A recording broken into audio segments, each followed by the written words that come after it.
This is it, the finals of the Scholars Legacy Championship. The winner will get that Old Gods leather playmat commemorating their victory. Arnie on Blue-Red Delver, Rodney on Dragon. Both of them have fought their way through the Swiss. Took at least one loss along the way, but managed to scrap here to the finals through the elimination rounds. And now we'll see which deck can find a way to get the job done. Rodney taking a mulligan here. Dragon has proven to be very explosive and dangerous all tournament long. Blue-Red Delver, largely a consistent game.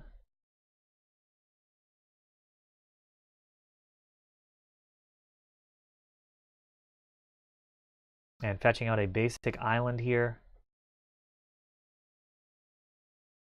Rodney drawing for turn.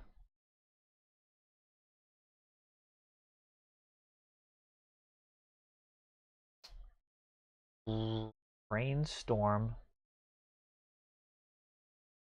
Then drawing. So it looks like Rodney's actually trying to draw up to 7 and then discard. A difficult plan when you've mulled already. Looks like he's abandoning that. He's going to unmask. That's been dazed.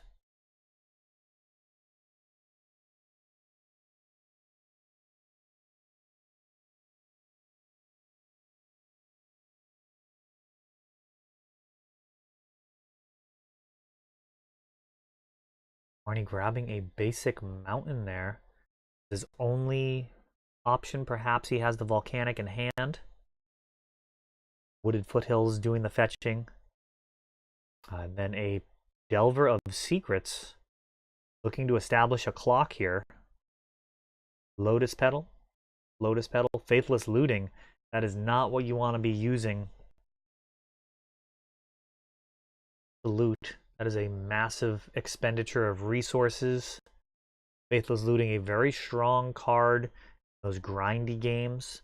Of course, if you can just dump a creature into the graveyard, it is plenty low enough to the ground to enable a quick comboing out. But when things don't go your way, tapping 3 lands to flashback Faithless Looting, a totally reasonable line.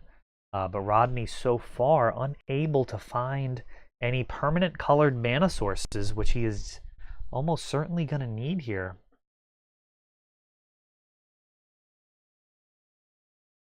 I believe Delver had Force of Will in hand. Likely going to have to play multiple spells in order to get through here. Piranha Marsh finally a permanent colored mana source. Pushing through a little bit of damage.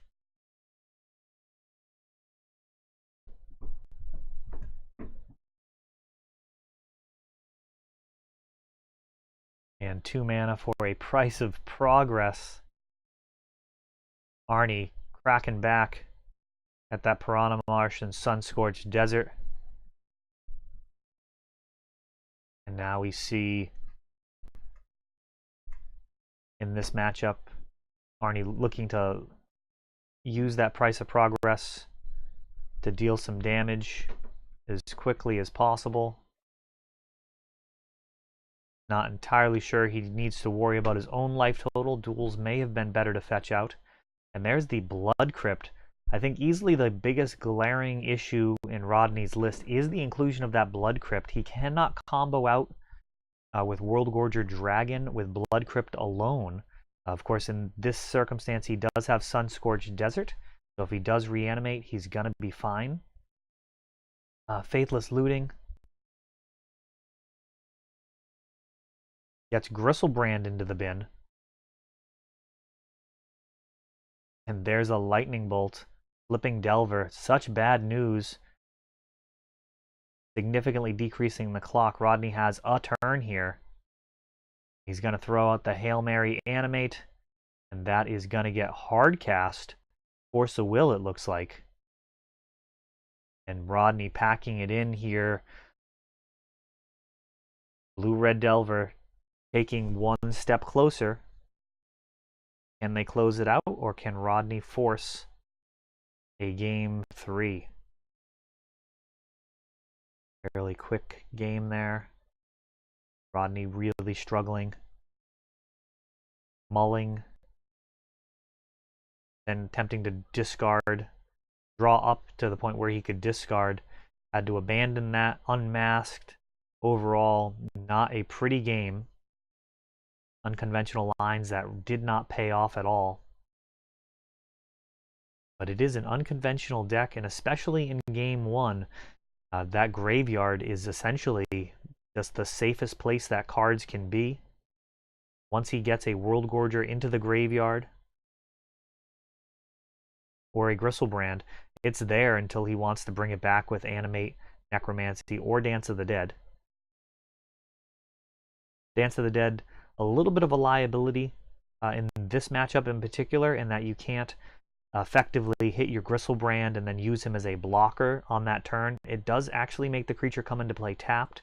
Also gives it +1/+1, which is not entirely inconsequential, but certainly doesn't balance out the tempo loss of not being able to prevent Delvers from continuing to drain your life total. All right. Rodney on the play. Mulling. His deck just not playing nice here. Worked well for him most of the day.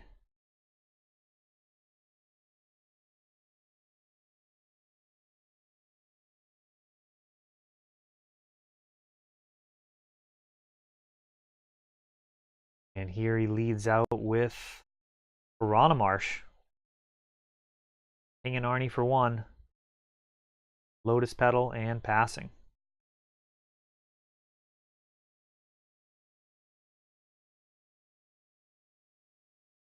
A Swift Spear coming in for 1 damage. Not to be outdone on the first turn. Arnie continuing to keep parity with the life totals. Of course, Arnie's life total not going to be hugely relevant here. It is, for the most part, just a resource that he can use. Not going to care too much about Price of Progress hurting him. And there's Entomb.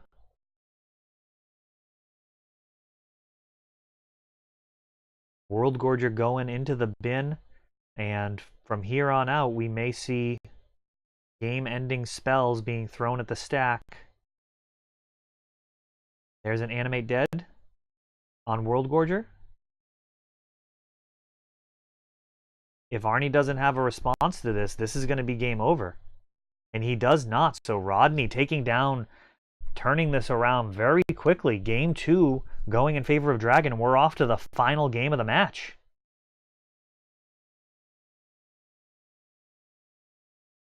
I'll correct myself there. I may be incorrect. That might not be the final game. One thing to note with World Gorger is it can actually draw the game if there's no other creatures in the graveyard and there's no triggered abilities happening. For example, turn 1, Dark Ritual, Entomb, Animate.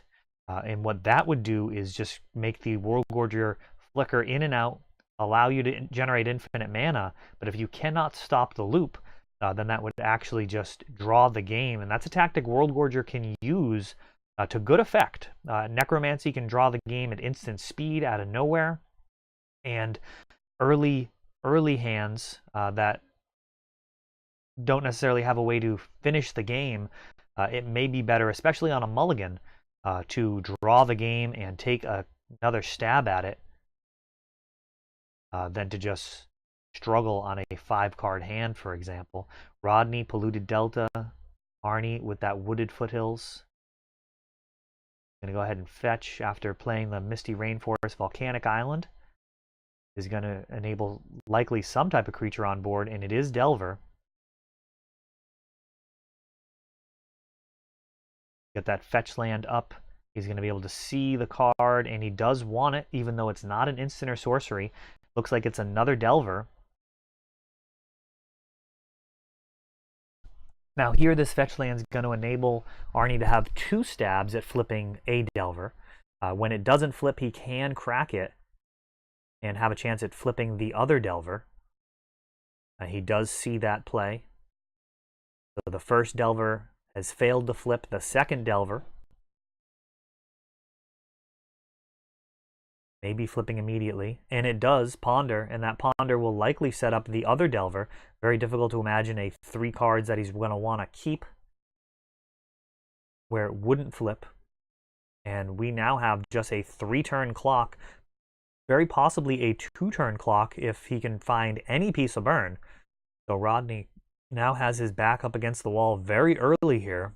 He is used to being the much faster deck. And Cabal Therapy using Lotus Petal, interestingly enough.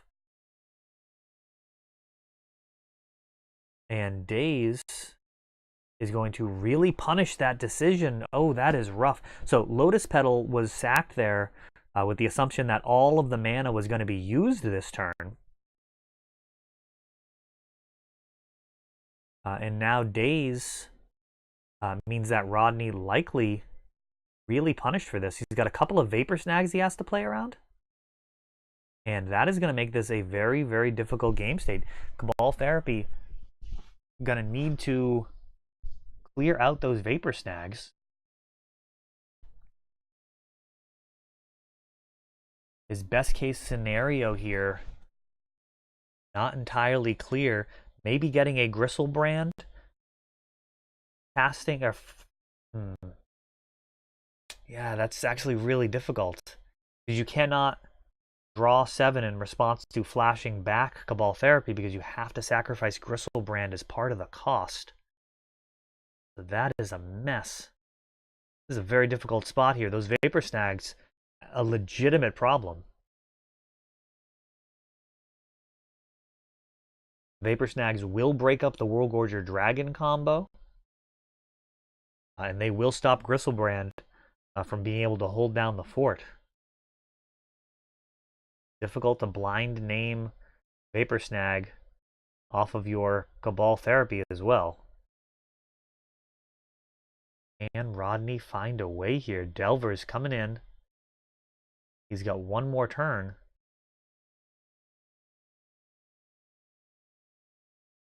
What does he have in store?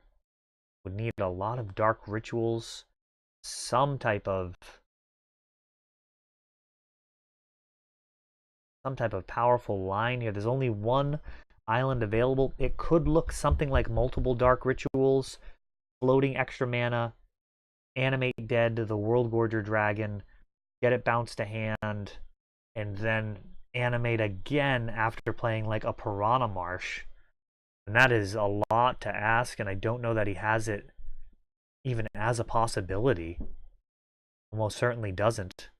But it's difficult to imagine lines that don't involve a lot of fast mana here, because he really is up against it. Of course, discard would be good if it's Cabal Therapy, but he's got double Vapor Snag to play against. And now Arnie tapping off of this Unmask. Oh, he doesn't. So land tapped.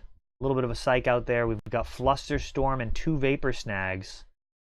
That would have been a likely lethal misplay if he had Flusterstormed this Unmask.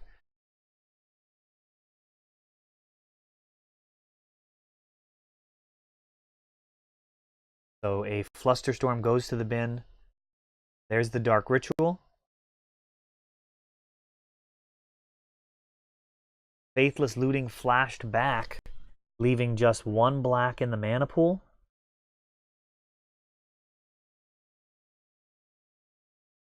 Rodney's just trying to make it happen.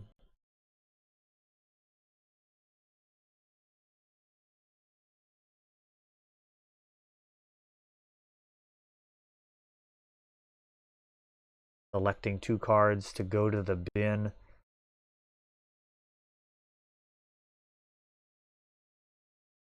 And it looks like a Dark Ritual on its way over there.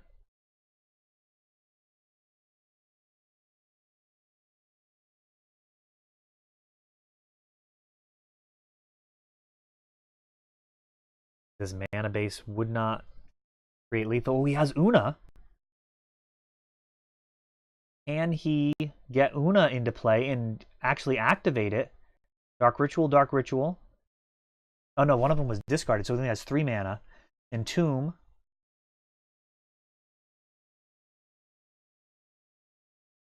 I don't believe this line is going to work at all. He's got the Vapor Snag to stop it. It would have been very interesting if he had double Dark Ritualed and then animated the Una. He could have activated Una, targeting Arnie. Even though he doesn't have infinite mana, it could actually make a bunch of blockers. And here we go, World Gorger targeted by Animate Dead. And that is going to end it. So Arnie taking it down in 2 games to be the Scholars Legacy Champion. That's all for this one. If you enjoyed the video, please help grow the channel by subscribing. You'll be notified when we upload new videos like Fast Effect, Double Speed Magic with commentary, or Untapped, our raw tournament gameplay. Thanks for watching.